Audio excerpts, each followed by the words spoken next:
Welcome to Star Bios, the show where we delve into the fascinating lives of entertainment legends. I'm your host, Casey Gold, and today we're going to explore the extraordinary life of Duke Ellington, one of the most iconic figures in jazz history. With a career spanning over 5 decades, Ellington's impact on music is still felt today, and his story is a testament to the power of creativity, perseverance, and innovative genius. Born on April 29, 1899, in Washington, D.C., Edward Kennedy Duke Ellington grew up in a middle-class family that valued education and the arts. His father, James Edward Ellington, was a carpenter who worked for the Navy, while his mother, Daisy Kennedy Ellington, was a homemaker with a passion for music and literature. The Ellingtons lived on 1212 T Street, NW, in the heart of Washington's African-American community, where jazz and blues music filled the air. As a child, Duke would often sneak into the local pool rooms and dance halls to listen to the musicians play, mesmerized by the sounds of ragtime and blues. Duke's early life was marked by a strong sense of family and community. His parents encouraged his love of music, and he began taking piano lessons at the age of 7 with a local teacher, Mrs. Marietta Clinkscales. He quickly proved to be a prodigy, and by the time he was 14, he was playing professionally in local bands and dance halls. The Washington, D.C. of Duke's youth was a vibrant city, full of cultural and artistic expression. The African-American community was thriving, with institutions like Howard University and the Washington Conservatory of Music providing opportunities for young people to develop their talents. As Duke navigated his teenage years, he became increasingly fascinated with the world of music. He spent hours listening to recordings by James Reese, Europe's Society Orchestra, which featured some of the most talented African-American musicians of the time. He also began to explore the city's thriving music scene, attending concerts and performances at venues like the Howard Theater and the Lincoln Theater. These experiences had a profound impact on Duke's development as a musician, introducing him to new styles and influences that would shape his unique sound. In 1918, Duke met his future wife, Edna Thompson, at a social event in Washington, D.C. The couple married on July 1000, 1918, and had one son, Mercer Ellington, who would later become a musician and manager of his father's estate. As I've learned from interviews with Mercer Ellington himself, his parents' marriage was a long and happy one, filled with music, love, and mutual support. As we explore Duke Ellington's early life, it's clear that his upbringing, family, and community played a significant role in shaping his artistic vision. The cultural landscape of Washington, D.C. during the 1910s and 1920s was vibrant and diverse, with African-American artists, musicians, and writers pushing the boundaries of their respective fields. This rich cultural heritage would later influence Ellington's music as he drew upon the traditions of jazz, blues, and gospel to create a unique sound that captivated audiences around the world. Duke's early years were also marked by significant historical events that shaped his perspective on the world.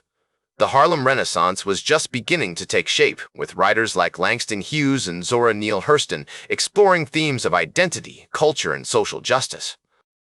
Duke was deeply influenced by this movement, and his music would later reflect the same spirit of creativity and experimentation. As we've set the stage for Duke Ellington's remarkable journey, it's time to move on to the next chapter in his life, a period marked by innovative collaborations, groundbreaking compositions, and the emergence of one of the most iconic orchestras in jazz history. As the 1920s began, Duke Ellington was leading his own band, the Washingtonians, which had gained popularity in Washington, D.C. and New York City. In 1923, he moved to Harlem, where he became a key figure in the vibrant musical scene.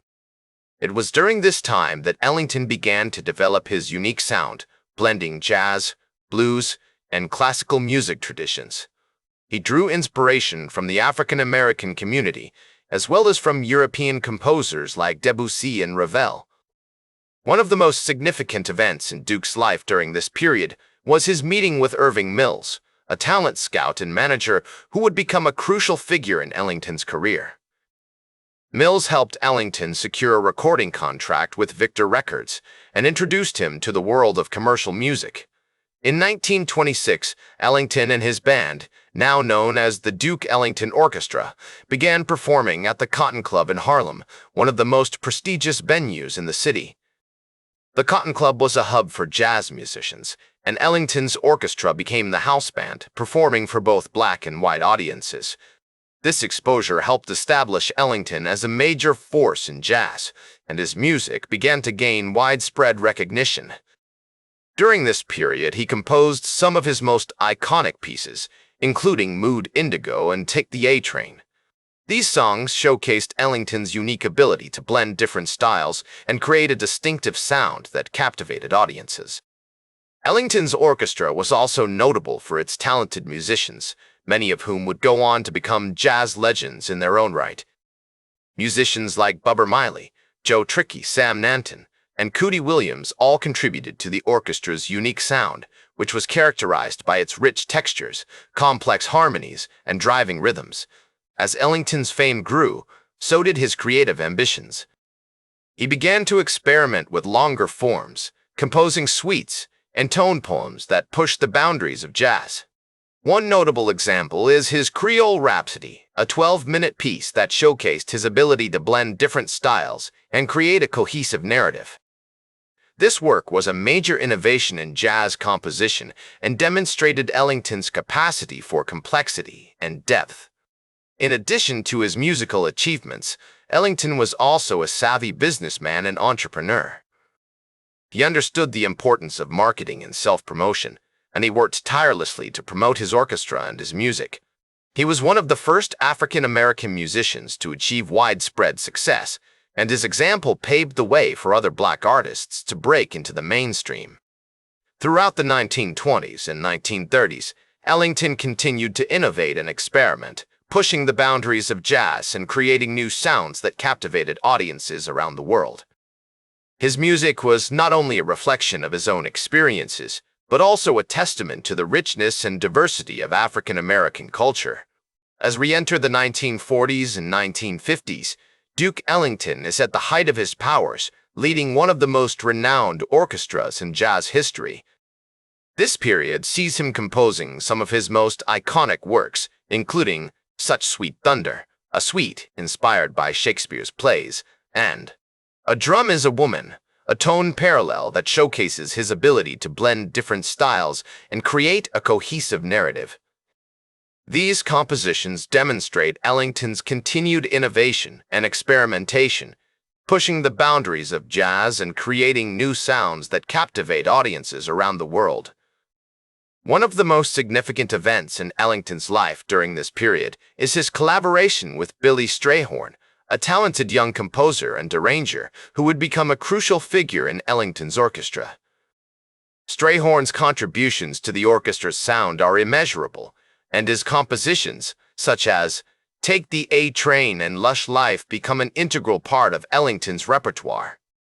The partnership between Ellington and Strayhorn is a testament to the power of creative collaboration, and their music continues to inspire generations of musicians. Ellington's orchestra during this period is also notable for its talented musicians, many of whom would go on to become jazz legends in their own right. Musicians like Jimmy Blanton, Ben Webster, and Clark Terry all contribute to the orchestra's unique sound, which is characterized by its rich textures, complex harmonies, and driving rhythms. The orchestra's performances are always highly anticipated events, and their music is widely acclaimed by critics and audiences alike. As Ellington's legacy continues to grow, he becomes an ambassador for jazz, touring the world and introducing his music to new audiences. He performs at prestigious venues like Carnegie Hall and the Hollywood Bowl, and his music is featured in films and television shows. Ellington's impact on American culture is profound, and his music continues to influence contemporary artists across a wide range of genres. In the 1960s and 1970s, Ellington continues to compose and perform, creating new works that showcase his continued innovation and creativity. He collaborates with other musicians, such as John Coltrane and Charles Mingus, and his music becomes increasingly eclectic, incorporating elements of rock, pop, and classical music. Despite his advanced age, Ellington remains a vital force in jazz, and his music continues to inspire new generations of musicians. Duke Ellington's legacy is a testament to the power of creativity and innovation. His music continues to influence contemporary artists, from jazz musicians like Wynton Marsalis and Kamasi Washington to pop stars like Prince and Kendrick Lamar. His impact on American culture is immeasurable, and his contributions to the world of music are undeniable. As we reflect on Ellington's remarkable journey, we are reminded of the importance of preserving our cultural heritage and celebrating the achievements of visionaries like Duke Ellington. As we conclude our exploration of Duke Ellington's life and legacy, I'd like to leave you with a quote from the man himself. "The most important thing I look for in a musician is whether he knows how to listen." Ellington's music is a testament to the power of listening, collaboration, and creativity, and his legacy continues to inspire us all. Thank you for joining me on this journey through the life and times of Duke Ellington, one of the most iconic figures in jazz history. That's all for today's Star Bios. Remember to like, share, and subscribe, and until next time, I'm Casey Gold reminding you to keep shooting for the stars.